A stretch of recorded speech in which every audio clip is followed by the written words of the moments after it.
I get shit done, I have fun. It's my time and I'm the one. I'm breaking through.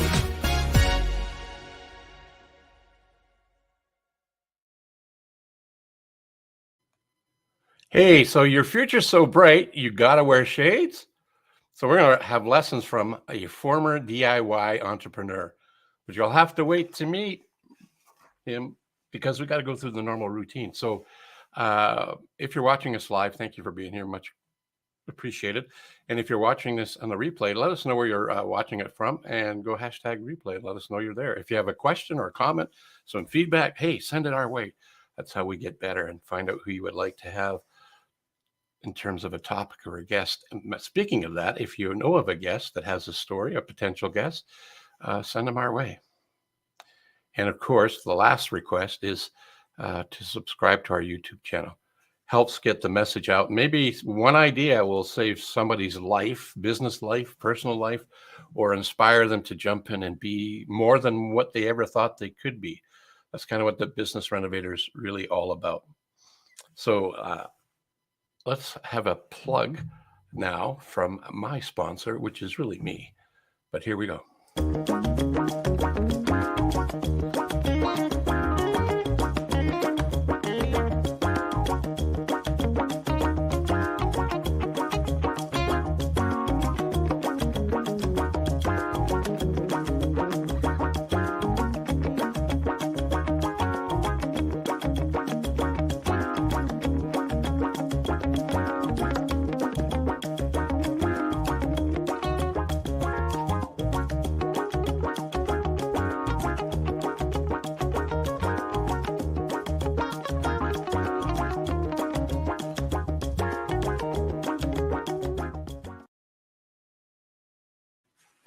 That's right. It's really free.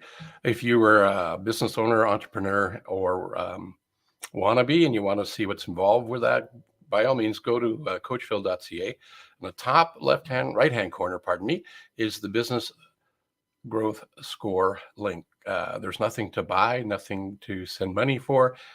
Just gives you an opportunity to do a check-in with yourself and see where you're at in terms of your business growth strategy. If you'd like to have a coaching session, happy to do that.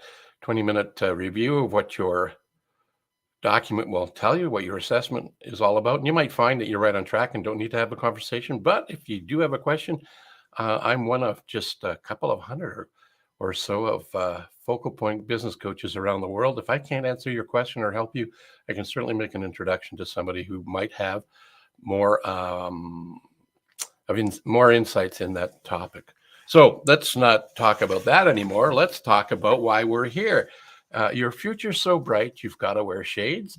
Yeah, I stole that idea from a song, but it's going to be relevant to when you understand what my guest is all about.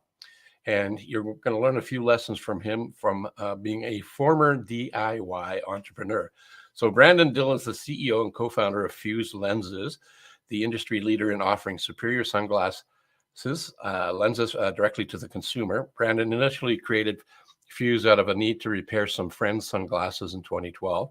And since then, he has worked to grow his business to a 7-figure revenue with 30 plus employees that ships their products to about 120,000 customers per year in 98 different countries.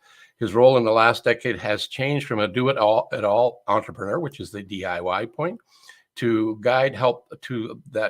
a guide that helps develop people around him to grow personally and professionally. He attributes the success of his company to the growth, balance, and leadership of his team. Pretty impressive, I think. So your future's so bright, you got to wear shades. You're going to learn more about that as I bring him up here. Hey, Brandon, welcome to the show, and thank you for taking time to be with us today. Hey, Phil, it's great to be here. Thanks for having me. And I think now I've let the cat out of the bag in terms of why I came up with that headline, because you're in that business, right? You're helping people save their eyeballs. That's right. We love sunglasses. I mean, I'm not here in sunny Florida, so sunglasses are just like a huge part of my life. Cool. And how did that get started for you way back when? So I've been in the optical industry my whole life. My father was the first lab manager of the first Vision Works, which is like a big box prescription eyeglass place.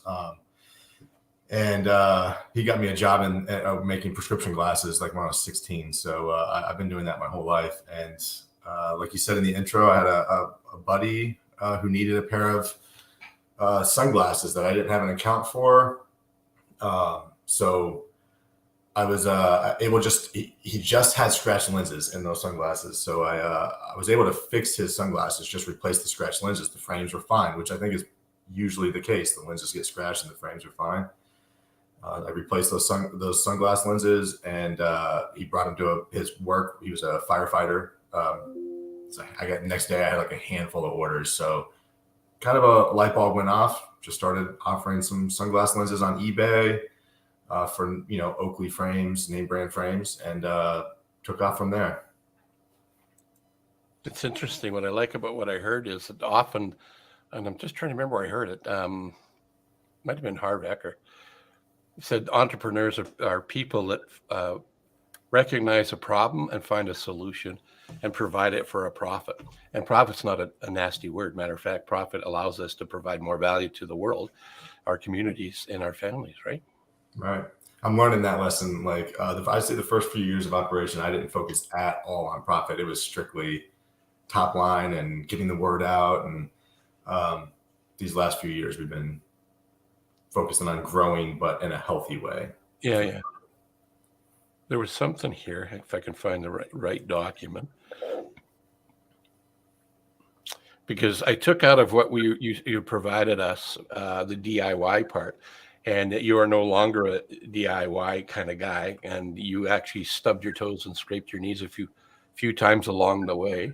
What were some of those lessons of stubbing your toes and scraping your knees type things that you could share with people, and maybe they can realize it's okay to do that or it's necessary to do that? Yeah, I think for me, I've got this natural kind of, I'm always looking to the future. I'm always trying to grow and get better. I'm like, I hate the word idea guy, but I've got ideas always running. And so I change gears a lot. I kind of chase shiny objects a lot, and I'm not naturally a great delegator. So I was fortunate enough. I'm in this niche business where we could afford to make a lot of mistakes because I just didn't have a ton of competition in the beginning. But you can't be. I'm kind of average at a lot of different things and not great at any one thing. And so, as we've grown and, have departments and multiple employees, there was just no way to have my hand in every different aspect of this business and grow it professionally and profitably. So, it really came, my role really changed a lot, to having to really get my vision across to those people and build them up to be able to enact this vision, on their own. And I guess the vision even changes with, their input. But I'd say the biggest impact doing it all myself in the beginning was in just the loss of time, how time consuming it was. I mean, getting 3-4 hours of sleep a night, just trying to hustle in the beginning, like losing time with my kids over that. And, it's not healthy, it's not healthy to do that. It's quite an investment if you're, 3 hours in your business and don't have the time for the people that you care about, your wife and your kids, right? That's right. I heard it somebody else's podcast where they were working with a coach, and before they started working with a coach, they sound like you. The wife, not that the guy's always the leader of the pack in terms of running a business, can be the other way around, and often it is. But she felt like there was a mistress in their life, and it wasn't the mistress that we would typically think of. The mistress was the business, because all of the time and energy, just like you're talking about, was devoted to that because you were doing it. Why did you work so hard? Why did you do so many hours away from the family? What was your rationale for doing that? I could see growth in it. I could see progress from it. And you were doing it for what reason? I mean, the growth and the progress, but you gave up. You had a mistress for a little bit. Yeah. Well, I mean, I was starting the business to help support my family, so I was doing it for them. That was a trick question. I was trying to get you to go there. Thanks Yeah. for going there. Exactly right. And I think a lot of entrepreneurs, maybe not all, but a lot of them suffer from that because starting out doing everything themselves, they end up creating a mistress, and the family suffers because you don't have the time, or if you do have the time, you're laying on the couch trying to recuperate because you've been working your off, right?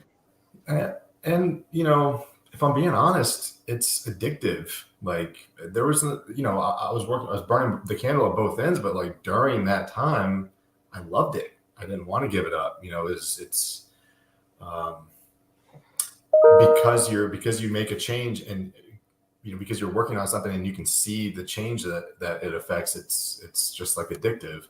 So it really got to the point with me where we couldn't grow anymore if I was trying to do everything.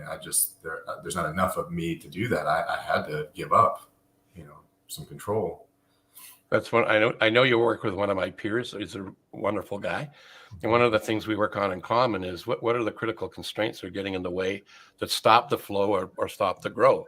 So you got to that point by the sounds of it, whether you got there with him or was the catalyst that got you to start. I don't know because I'm not the guy, but that you bring up a really good thing, and that is, what are the critical constraints that are impacting other businesses? And I saw your head nodding, going, "Yeah." It sounded like you had some help in that area. Oh yeah, yeah, yeah. I work with a focal point coach, so it's like I said, a peer of yours, and man, I was stuck. We were stuck at flat sales for probably 3 years, and it really started to feel like, I didn't go to school to be a CEO. I don't know what I'm doing. I'm trying to figure this out along the way, like the rest of us. And maybe I'm not the guy for the level that we were at. And when I hired him, we started going through that S curve, and I was in the way. I was in the way. The founder, I think that often happens, is the founder stops progress because growth changes. Growth will change that vision, and yeah, I was definitely in the way. So he helped me see that, and since working with him, I that's probably one of the best investments I've made. I'm still working with him. I mean, this has been 4 years now. Yeah. Well, that's how we got introduced, because he came on the show and he liked it so much. He thought, I know a couple of guys that have a story that we should get them to share with the world. So that's what we're doing today. That's So awesome. Thanks to him, we got introduced. Shout out to Mikey. Yeah. Mikey. Yeah. He's the first, we turned the show into a podcast as well. So now it's on Spotify and Apple. And it turned out really well because by accident, well, nothing's by accident, but because I had taken it and put it on the Spotify platform and turned it into a podcast, not just a live stream, people have reached out and found me to check out what we do. So it's been really good. So he's the first episode of the podcast. Oh, It's basically the same. I'm letting out the secret sauce. It's the same thing you would have seen if you watched it on the live stream, because I don't edit them. It's raw, and it's imperfect, but it's excellent with the messages and the stories that come out of it with the different guests I have, just like you. We didn't plan anything other than the time, the topic, and then an ending. That's the only plan we have. I think that works best. I mean, everyone throws around the authenticity word, but I think we're living in a day and age where like people can see through the scripts, and authenticity speaks clearer. I'll mess up all through this interview, I'm sure, but that's just proof that like anybody can do this. Anybody can push through and be successful in a business. I want to just talk about the critical constraint just for a little bit longer. And what I wanted to find out about that was, well, even before that show, you said something else. You liked the effort. You liked playing in your business. It felt good. Is it kind of, I don't want to put words in your mouth, but is it like your own child, another addition to your family? And it's hard to let go of what you've created, your baby, your dream? Yeah, in some ways, I'd almost even say for me, it was more like my identity. Okay. It's who I am, and which is a very, very scary place to be, because if that comes crashing down, I mean, then what? Yeah, when times were good, man, they were awesome because it was me. It was like, that felt like a part of me, which I guess in a lot of ways my children do too. But yeah, if times were bad, it was a little more embarrassing than if it was just a child. Yeah, yeah, I get that. So what I've learned along the way, and you've just reminded me, I promised you'd say something would perk up something I hadn't thought of for a while. And as people, we tend to identify with whatever job title we have, whatever kind of car we have, whatever house we're living in. And if it goes away, all right, just like you're saying. But the truth about that is doesn't have to be that way, because we're not our car, we're not our house, we're not our business. Those are just extensions of our expression of who he is, because we bought them, we chose to buy that house, and we started a business. But that was us. But it's not us, if that makes sense. It's a part of us, but it's not us. So we can carry on and go forward. And the reason I like what I'm doing in this business is one of the other people in my life, he lost a brother, and his motivation for doing coaching and helping people in their marketing in that space is he lost his brother because of a deal gone bad in business, and he took his life. So Mikey and I, are in the business of saving lives and saving marriages, because love doesn't disappear as quickly. At least that's been our experience. As if money's there, then the relationship can be stronger. But when the stress of financial stress is there, that's when it starts to put a wedge between two people that were in love at the beginning, and the hardships and the reality of life can get in the way and put it in a downward spiral. Not to be a Donnie Downer, it's not my intention, but that's the reality. What's out there. What you jump into being an entrepreneur, there's no guarantees. No. Right? I was just talking about that yesterday. I mean, there's no guarantees for anything. There's no guarantees that your brother is going to be here tomorrow, And so that's why it felt a little constraining to have my identity tied up in this business, because there's no guarantees the business will be here tomorrow, Yeah. Did that make sense to you when I said we're not our business? It's something we've created. It's part of what we did. Maybe part of us is there, but it's not us. Yeah, it's more like a function of what we do, not who we are. Yeah. Yeah, for sure. And that's where kind of like my, continuing evolution in this business is giving me, I guess, more leverage over my mental health, because I think it ultimately comes down to, I think everybody's ultimate purpose is to help other people, whether it's your children or your employees or whatever it is. Yeah, because of you taking on this entrepreneurial role, however you got there, and you shared a little bit about that. You have a team of 30 people that relying on your idea that was the birth of this business that you've created, and now their lives are a little bit better because they've got a reason for getting up in the morning and a way to live their dream to whatever level that is for them. Yeah, it's pretty cool. Yeah, and we're very, very focused on making sure that, in some cases, against their will, pushing them to grow. Like we I think people like have this like incessant need to grow, even if they're more comfortable staying back, hidden away, where they are. We have a handful of cases, at my office that I'm just so proud of, that if everything fell apart and, the business just went away, the big bad wolf came and blew the house down, I at least know that I've got a handful of people that are in positions that they wouldn't have been in otherwise. Yeah. It's fulfilling, to know that. It's like you're reading my mind. That was a question I was going to ask. Oh. So you answered it. That's pretty cool, because you've had an impact on people, and it all started with an idea. And who would have, like, when you look back to where you started, would you have said to yourself, this is where you'd be when you first started? No, this was like supplemental income. I was, I had a baby and was trying to make extra money for formula and stuff. And I had no idea that this many people needed replacement lenses. It was just doing something to get going. I had no idea that I would like being a business owner. I say for the first 5 years that I ran this business, I told people that I made lenses. That's what I do. I make lenses. Now I own a business, it's a different job. because literally for the first couple of years, I am the one who made the lenses. I was the one who cut them and sent them out and the whole thing, you know? So I just had no idea it would grow like this. It's funny how, you know, life happens like that. Yeah. There's a guy you probably are familiar with or heard of.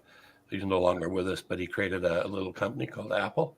Yeah. And one of the things he talks about is you can't join the dots looking forward.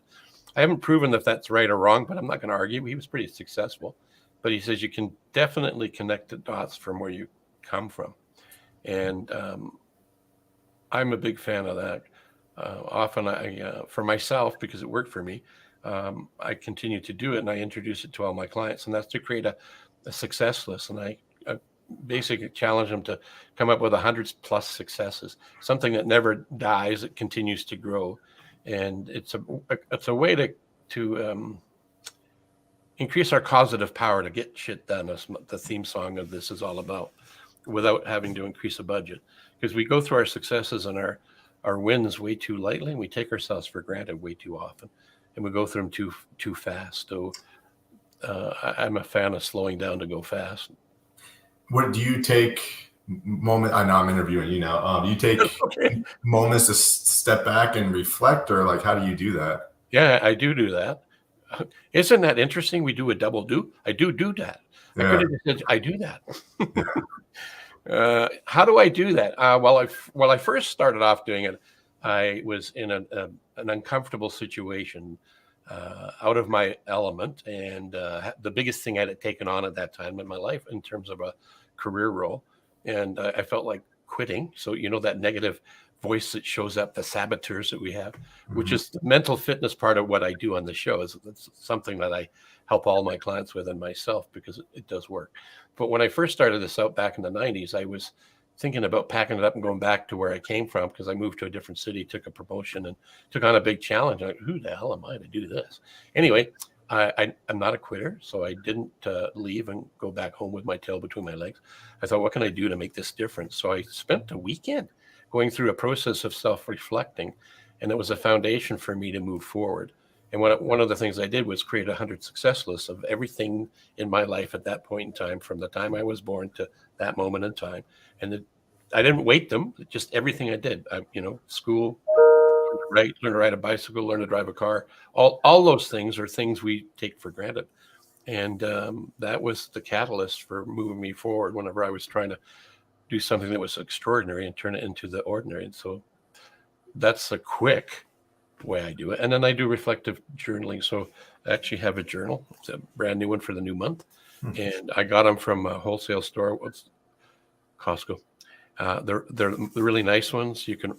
I just started this one for November, and basically I just my own handwriting and put it in colors and mark it up. And there's no spell checking, and I can write upside down. The only thing I do is put page numbers on them and then an index in the back. So if there's something that I want to make sure I can find easy, it's on this page, and the index tells me where it is. So you're connecting dots from where you've been. Exactly. And what there is some psychological science behind this. What it does is increases our efficacy. And if you look on a prescription, it says highly efficacious. Well, we want to do the same thing here. And by going back and looking at our wins, big or small, recall them all is the way I explain it.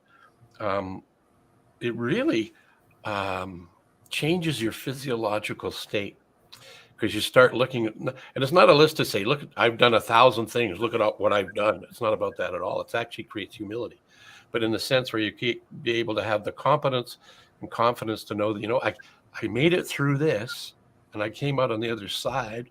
And the people that helped me understand the psychology behind it said his wife actually had, at age 50, had been diagnosed with some serious cancer and didn't know how to cure it. It was one that was not known at the time. When she was 50, she had a full-on physical. Anyway, she survived him, only passed away a few years ago. And she said when they were going through the changing of their thinking to be able to help heal herself, there was a whole bunch of things they did, but they never thought on the victim side. They always had her looking forward to something. And she said, when you get on the other side of things like this, it gives you longer legs for bigger strides. So that's what happened for me with the 100 Success List. It's one of the things I do to give me longer legs, metaphorically, for bigger strides. and So takes, confidence. yeah, resilience, Yeah. tenacity, believe in yourself, or causative power. It Yeah. sounds like positive power. I guess that's part of it, but it's actual causative power to get Yeah. more shit done, just like my theme talks about. Yeah. That I was feel a like great. positivity is good until something goes bad. If you're not a realist at some level, it could knock you back. So yeah, that's interesting. I Well, never, it's I interesting you never say. brought- Interesting you say realist, and I'm not going to argue with it, but I'll debate it. So how about yeah. that? So who's to say what's real? Well, so it's funny you brought up mental fitness too, because I've heard that said a lot lately, and I was talking about that. I was listening to this, man. I can't remember who said this, but they were talking about the difference between us and every other animal in the animal kingdom isn't our speed or strength, or we can't fly or breathe underwater. It's not our opposable thumbs. It's that we have a consciousness. Like, we are the creatures that wonder what we're here for, and that gives us this beautiful gift of an experiential life that other animals don't seemingly have. So what happens to us is really only happening up here. Our reality is in our mind. It's up here. Then there are physical things that happen to us, but like everything else that we feel and think about that event is internal. So why would you not spend a bunch of time trying to strengthen your mind if our lives are lived in our minds? Yeah.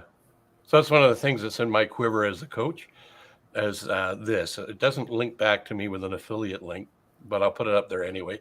And it's positiveintelligence.com, and you go to saboteurs, and you can take a complimentary assessment. Now, what I encourage you to do, if you've heard of it about it from me here, send it to me at phil@coachphil.ca, and let's have a review of it. Matter of fact, if you wanted to do one yourself, we could have a 20, 25-minute conversation of what does it really all mean. And we have 10 saboteurs. Well, actually, we had a judge and 9 supporting cast. And just like you work out for physical resiliency, we can do the same thing here, because in our mind, it's our brain, that's muscle. And what you're saying is true. Everything that showed up in the physical space of man, like this device that we're all hooked to, came from somebody's thought process. The different ways to get to space came from somebody's thought space ideas, and they turned their thinking into reality. And it didn't happen overnight. Although I don't want to put that bias in there. Maybe some things could happen overnight, but it is what we think about with emotion we bring about. And the more emotion we have, negative or positive, that tends to show up. So I'm a big fan of this positive intelligence, because it takes what I already know from other areas, like the gal that was give us that quote of, this kind of stuff gives you longer legs for bigger strides. They were all about the same sort of thing. And this is just another version of something old being revitalized in a different way. There's an app on the phone that you can use to check in and develop your resilience, your tenacity, and get in a state of flow and creative mindset where possibility lies, versus saying, the saboteurs say things like, I'm not good enough, I'm not old enough, I'm too old, I can't do that, I don't come from the right family, I'm the middle child, I'm the youngest, whatever that BS is. We can help get ourselves past that. Yeah, we hold it's quarterly. We have a leadership meeting every Monday, and quarterly, I ask the team, like, hey, who here feels like an imposter right now? Who here feels like they're not good enough for the position they're trying to fill?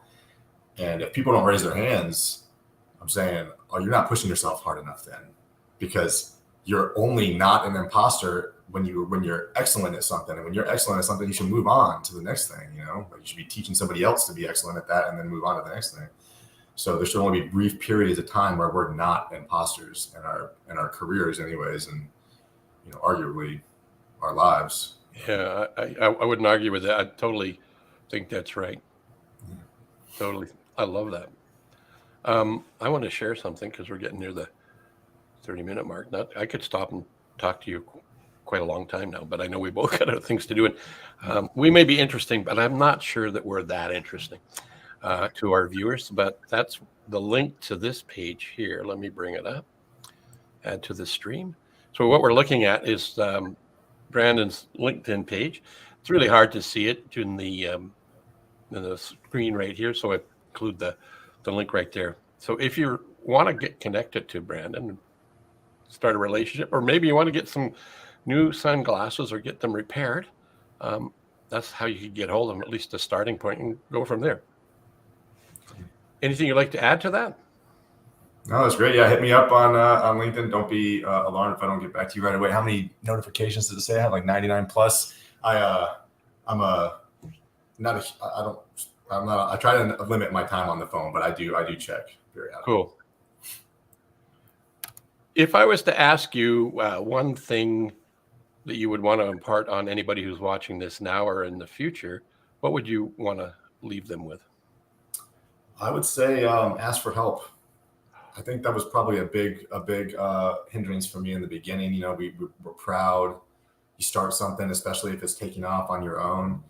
But you will eventually get in your own way. And there are people that have already lived it and can help you get out of your own way, you know, and it just makes you a better person all around, a better leader.